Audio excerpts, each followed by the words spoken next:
Okay, friends, now let us go to the controversial topic that whether the leaders are made or whether the leaders are born. Previously, people believed that leaders are born or they are having the inborn quality of leadership. But right now, we believe that leaders are made or leaders can be prepared. How? By proper training, by proper education, by proper coaching, by skill enhancement, by grooming, etc. Now, ladies and gentlemen, let us move to the different models or different approaches of leadership.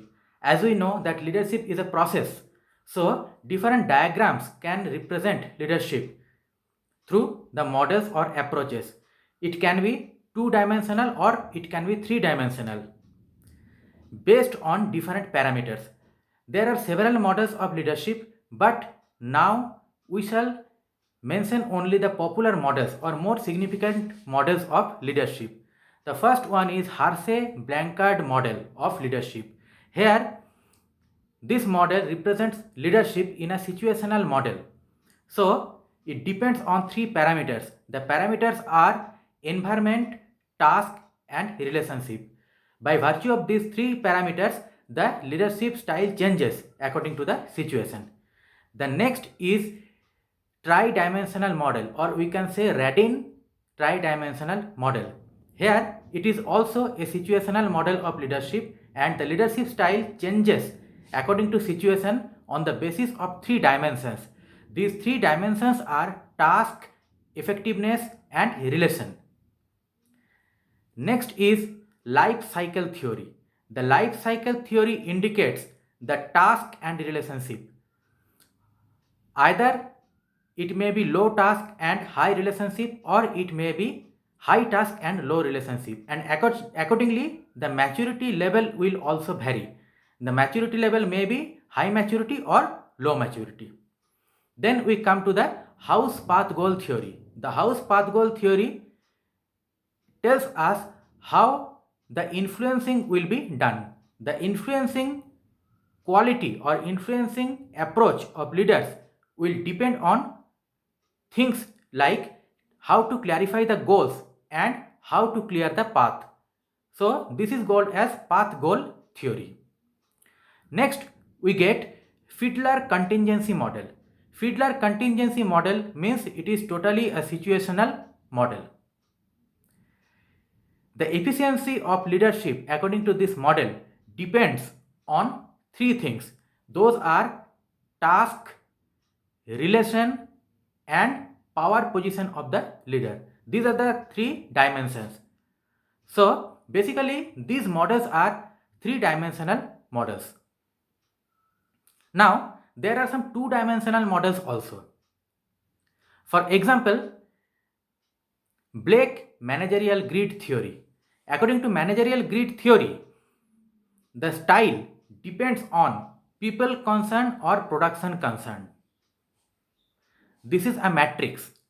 Some managers are people concerned and some other managers are production or task concerned.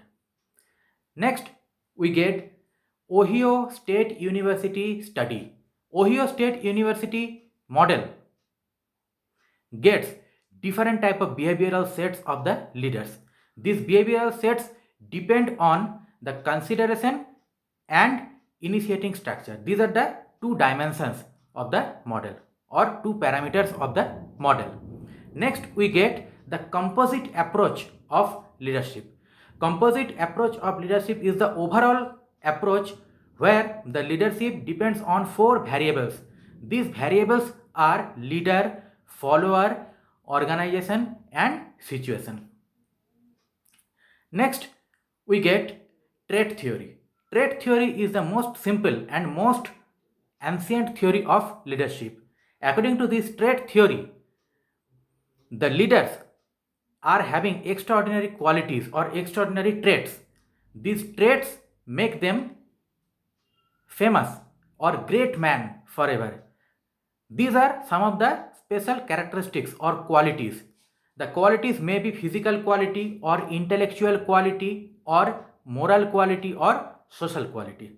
So these are the some popular models or approaches of the leadership. Now, friends, Let us describe the different qualities of leadership. There are thousands of qualities which a great leader or effective leader should possess or should have.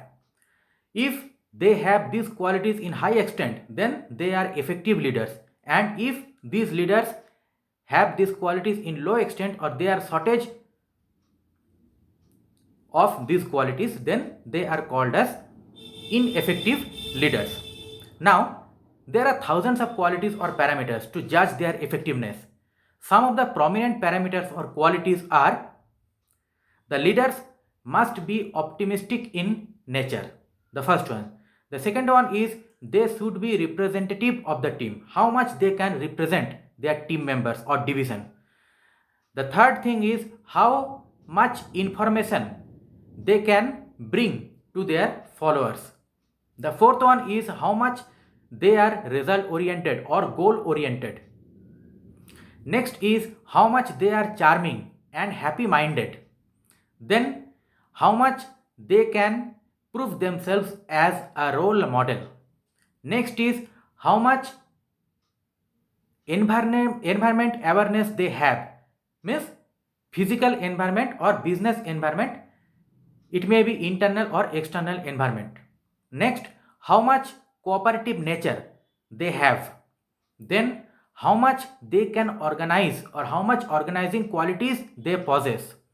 Next, how much they can systemize the activities. Then how much dedicated they are. Next, how much innovative or creative minded they are. Next, how much they can delegate the authority. Then, how much effective communication skill they have. Next, how much attractive they are physically, mentally, technically, in all respect. Then, how much they can lead themselves as well as how much they can lead other people.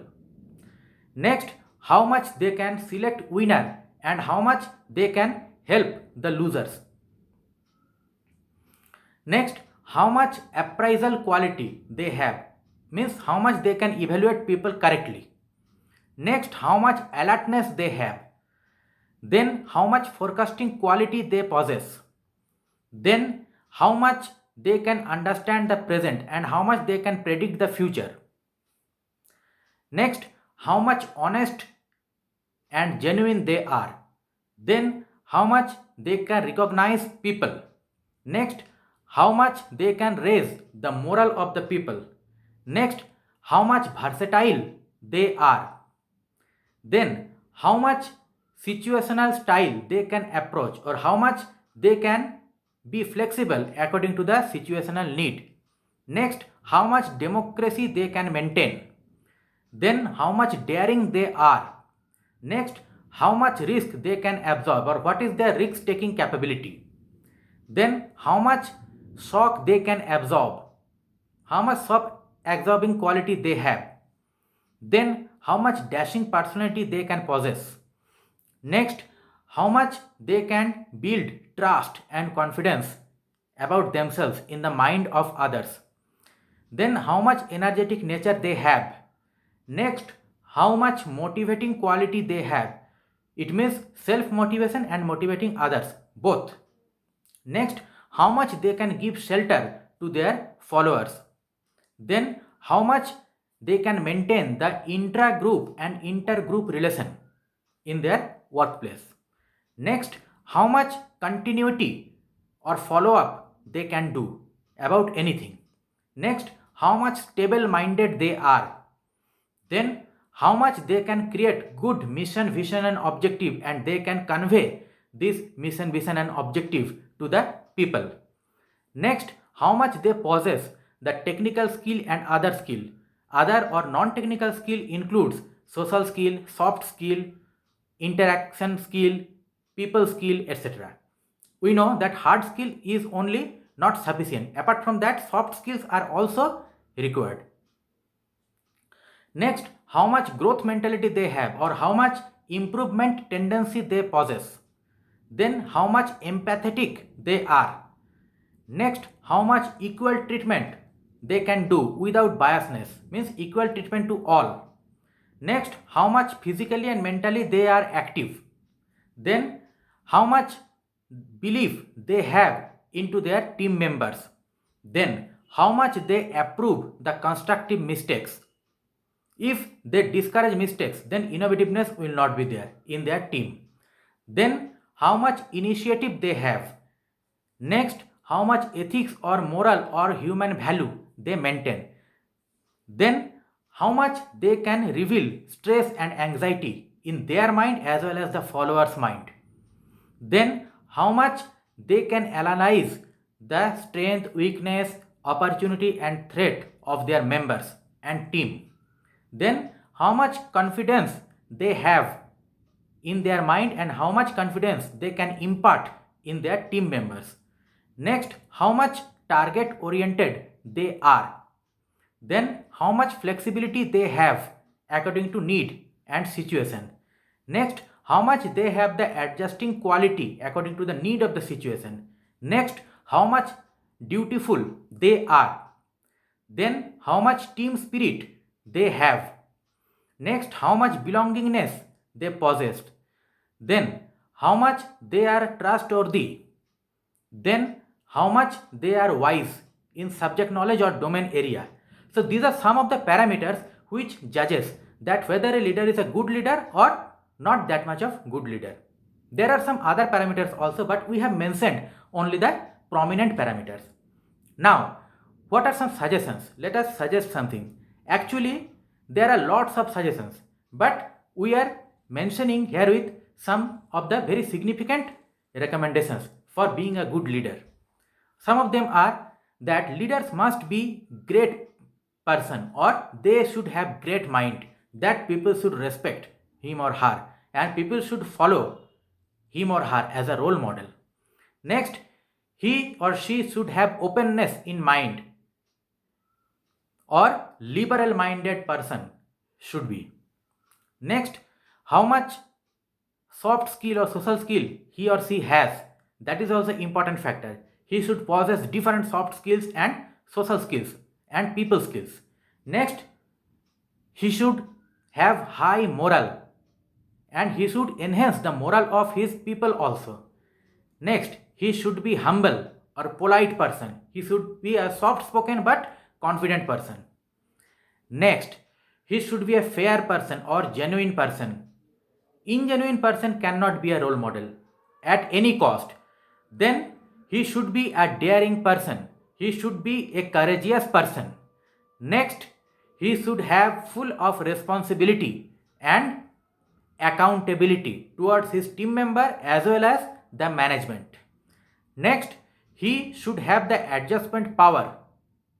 Then he should have the proper willpower or mental energy, or we can say determination power. Next, he should know how to manage team, how to sustain the team.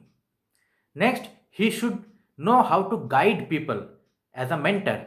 Then he should be a cooperative person. And next, he should provide all type of support to the followers. These are some of the recommendations, but that is endless. Now, ladies and gentlemen, we hope that we have been able to give some basic overview about the leadership and its various aspects. I think you have enjoyed the session and you have been benefited. You can implement these strategies in your life also. If you like this session and if you think that you are benefited a little bit also, then it's my appeal. Please like, share and subscribe. Thank you for having your patience. Thank you for being with us. Have a great day.